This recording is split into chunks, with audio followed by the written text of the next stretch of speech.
Hi hello സാദിപ്പോൾ YouTube ചാനലിലേക്ക് എല്ലാവർക്കും ഒരിക്കൽ കൂടി സ്വാഗതം. നേപ്പാൾ യാത്രയിലുള്ള ഒരു വാട്ടർഫോൾ കേവിൻ്റെ കാഴ്ചകളാണ് ഈ വീഡിയോയിൽ നിങ്ങൾക്കായി പങ്കുവയ്ക്കുന്നത്. നേപ്പാളിലെ കാസ്കി ജില്ലയിൽ പൊക്കോറയിൽ സ്ഥിതി ചെയ്യുന്ന ഒരു വാട്ടർഫോളാണ് ആണിത്. ഈ വാട്ടർഫോളിന് 500 അടി നീളവും 100 അടി താഴ്ചയിലാണ് ഈ കേവ് ഉള്ളത്. ഇതിലേക്ക് ആദ്യം നമ്മൾ എൻട്രൻസ് ഇറങ്ങി വരുമ്പോൾ ഒരു ചെറിയൊരു അമ്പലത്തിൻ്റെ ഒരു പ്രതിഷ്ഠയുണ്ട്. അവിടെ വീഡിയോ നമുക്കെടുക്കാൻ അനുവാദമില്ല.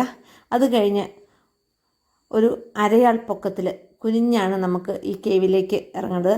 കുറച്ച് റെയിനി സീസൺ ആയതുകൊണ്ട് ഈ പാറയുടെ ഇടയിൽ കൂടി വെള്ളമെല്ലാം വീണുകൊണ്ടിരിക്കുന്നു.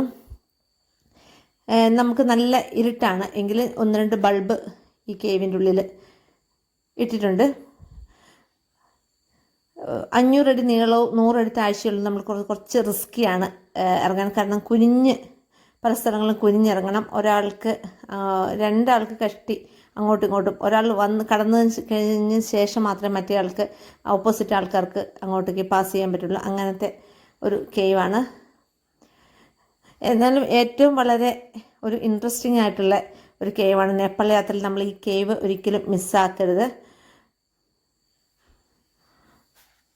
ഡേവിസ് ഫോൾ എന്നാണ് ഈ കേവിൻ്റെ പേര്. കാരണം കേവിൻ്റെ ഉള്ളിലാണ് ഈ വാട്ടർഫോൾ. മുകളിൽ നിന്ന് വാട്ടർഫോൾ വന്ന് കേവിൽ വന്നിട്ട് ആ വെള്ളച്ചാട്ടം കേവിലെത്തിയ ശേഷം ഒരു തുരങ്കമായിട്ട് ഉണ്ട് അവിടെ.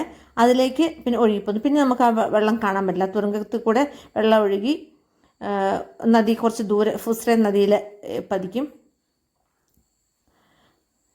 1961 ജൂലൈ 31 സ്വിറ്റ്സർലൻഡുകാരായ ഒരു ഡാനിയൽ ആൻഡ് ഡേവി എന്നീ ദമ്പതികൾ ഇതിൻ്റെ ഈ ഫോൾ വന്ന് വീഴുന്ന കുളത്തിൽ അവർ കുളിക്കാനിറങ്ങി, നീന്താനിറങ്ങി. അവർ സ്വിറ്റ്സർലൻഡുകാരായ കുറച്ച് അഡ്വഞ്ചറസ് ആണല്ലോ. അപ്പം അവർ ഇതിനകത്ത് ഇറങ്ങിയിട്ട് അതിൻ്റെ അകത്ത് വൈഫ് ഡേവി എന്ന് പറയുന്ന ആൾ എന്നെ കിട്ടിയില്ല. പിന്നെ 3 ദിവസം കഴിഞ്ഞിട്ടാണ് ഫുസ്രെ നദിയിൽ നിന്നാണ് ഈ ബോഡി കിട്ടിയത്. അപ്പം ഇവിടെ എന്താ ഒരു പ്രത്യേകത എന്ന് വെച്ചാൽ, നമ്മൾ ഈ കേവിൻ്റെ അടിയിലോട്ട് ഇറങ്ങുന്ന വാട്ടർഫോൾ വന്ന് വീഴുന്ന ഏറ്റവും അടിയിൽ മാത്രം ചെറിയൊരു ഈ കാണുന്ന ഹാൻഡ് റെയിൽസ് വെച്ചിട്ടുണ്ട്. വേറെ യാതൊരുവിധ സേഫ്റ്റി മെത്തേഡ്സ് ഇവിടെ ഇല്ല. ഒരു സെക്യൂരിറ്റിയോ ഒരു ഗാർഡോ നമുക്ക് പോകരുതോ ഒന്നും പറയാനുള്ള ഒരു എല്ലാവരുടെയും അവരവരുടെ ഇഷ്ടം പോലെ നമുക്ക് ഇതിലേക്ക് ഇറങ്ങുകയും, വെള്ളത്തിൻ്റെ അവിടെ മാത്രം ഒരു ഹാൻഡ് റെയിൽ പിടിപ്പിച്ചിട്ടുണ്ട്, അങ്ങനെ ചെയ്യാം. കാരണം ടിക്കറ്റ് എടുത്തിട്ടാണ് നമ്മൾ കയറുന്നത്. എങ്കിലും അങ്ങനത്തെ ഒരു കുറച്ച് അഡ്വഞ്ചറസ് നമ്മുടെ ഗുണ കേവിൽ നമ്മുടെ ആൾക്കാരെല്ലാം പോയതുപോലെ അഡ്വഞ്ചറസ് ആയിട്ടുള്ള ആൾക്കാർക്ക് ഇവിടെ ഇറങ്ങാം. പക്ഷേ അതിനൊരു പ്രിക്കോഷൻ, ഒരു ശിവൻ്റെ ഒരു വിഗ്രഹമാണിത്. അവിടെ നിന്ന് ആൾക്കാർ പ്രാർത്ഥിച്ചിട്ടൊക്കെ പോകുന്നുണ്ട്. ഈ കേവിൻ്റെ ഉള്ളിലും അതുണ്ട്. അപ്പം ചെറിയുണ്ട് കമ്പി പോയ ഹാൻഡ് റെയിൽസൊക്കെയാണ് ഉള്ളത്. ഈ വെള്ളം പക്ഷെ കണ്ടു കഴിയുമ്പോൾ നമുക്ക് അത്രയും മുകളിൽ നിന്ന് 100 അടി താഴ്ചയിൽ നിന്ന് ഈ വെള്ളം ചാടി ഇവിടുത്തെ ഈ തുരങ്കത്തിൽ വീണ് അവിടുന്ന് ആ തടാകത്തിൽ നിന്ന്, ചെറിയൊരു തടാകമാണ്, അതിന് തുരങ്കത്തിൽ കൂടെ വെള്ളം പോവും.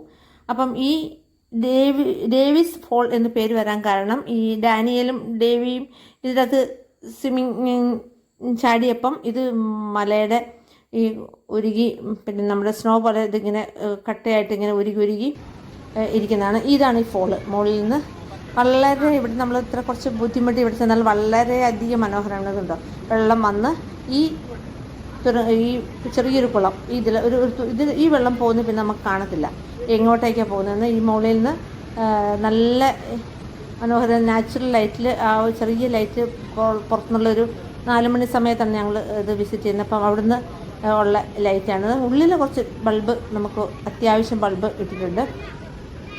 അപ്പം ഈ ദമ്പതികൾ ഒരാൾ മരിച്ചു കഴിഞ്ഞപ്പം ഈ ദേവിയുടെ ഫാദർ ഇവിടെ വന്നു, സ്വിറ്റ്സർലൻഡുകാരൻ ഇവിടെ വന്ന് പറഞ്ഞു ഈ അവരുടെ മകളുടെ പേര് കൂട്ടി ഈ വാട്ടർഫോളിനൊരു പേരിടണം. അങ്ങനെയാണ് ഡേവിസ് വാട്ടർഫോൾ എന്ന് വന്നത്. പക്ഷേ ഇപ്പം അത് പറഞ്ഞ് ഡേവിസ് ഫോളിനായി, അത് ദേവിയുടെ പതനം എന്നായിട്ട് ഇപ്പം മാറി. ഇതാണ് വാട്ടർഫോൾ. നല്ല മനോഹരമായിട്ട് നമ്മൾ ആരും മിസ് ചെയ്യില്ല. നേപ്പാൾ യാത്രയിൽ മിസ് ചെയ്യാതിരിക്കേണ്ട ഒരു ഫോണാണ്. കുറച്ച് റിസ്ക്കിയാണ്, എങ്കിലൊന്നും അത്ര റിസ്ക് ഒന്നുമില്ല. കുറച്ച് നല്ല എക്സൈറ്റിംഗ് ആയിട്ട് നമുക്ക് യാത്ര ചെയ്ത് കാണാം. അപ്പോൾ ഈ കേവിൽ, ഈ വാട്ടർഫോൾ ഏറ്റവും അധികം ആൾക്കാർ സന്ദർശിക്കുന്നൊരു കേവാണ്. ഇങ്ങോട്ട് കയറി വരുമ്പോൾ സ്റ്റെപ്പുണ്ട്, അവിടെ നമുക്ക് വീഡിയോ എടുക്കാം. അങ്ങനെ എൻട്രൻസിൻ്റെ അവിടെ എത്തുമ്പോൾ നമുക്ക് അവിടെ ഒരു പൂജാരി ഉള്ളതുകൊണ്ട് അവിടെ നിന്ന് വീഡിയോ എടുക്കാൻ സാധിക്കില്ല. പക്ഷെ ഒരു സെക്യൂരിറ്റി, ഒരു സേഫ്റ്റി മെഷേഴ്സോ ഒന്നും ഇല്ലാത്തതുകൊണ്ട് നമുക്കൊരു ആൾക്കാർ എങ്ങനെ ഇതിനെ പ്രതികരിക്കും എന്ന് ഒക്കെ ഒരു ഇതുണ്ട്. അത് കഴിഞ്ഞ് നമുക്ക് ഇറങ്ങണമെങ്കിൽ ഇതിൻ്റെ ഉള്ളിൽ ചെറിയ ചെറിയ 1-2 കേവുണ്ട്. അപ്പോൾ നമുക്ക് 2-3 പേര് ഒരുമിച്ച് പോയില്ലെങ്കിൽ കുറച്ചിങ്ങനെ വഴിതെറ്റിപ്പോകാൻ സാധ്യതയുണ്ട്. ചെറിയ ചെറിയ കുറച്ചും പോയിട്ടിങ്ങ് വരാം. കുറച്ച് ഈ ബോയ്സൊക്കെ അങ്ങോട്ട് കുറച്ച് കയറി പോകുന്നുണ്ട്, മൊബൈൽ ഫോണിൻ്റെ ലൈറ്റിൽ കുറച്ച് കയറി പോകുന്നുണ്ട്. പിന്നെ ഇതിൻ്റെ എക്സിറ്റ് 2 ഉണ്ട്. ഈ വന്ന വഴി കൂടെ നമുക്ക് തന്നെ എക്സിറ്റ് ഉണ്ട്, അല്ലാതെ ചെറിയൊരു കേവിലൂടെ ഒരു എക്സിറ്റ് ഉണ്ട്. അത് കുറച്ച് ഒരു റിസ്ക്കിയാണ്.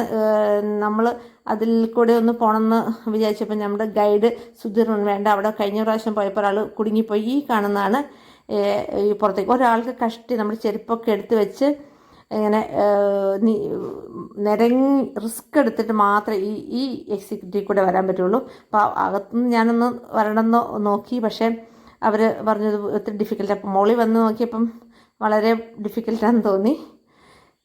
അങ്ങനെ മനോഹരമായ ഒരു ഡേവിസ് വാട്ടർഫോളിൻ്റെ വിശേഷമാണ് നിങ്ങളോട് പങ്കുവച്ചത്. Good bye.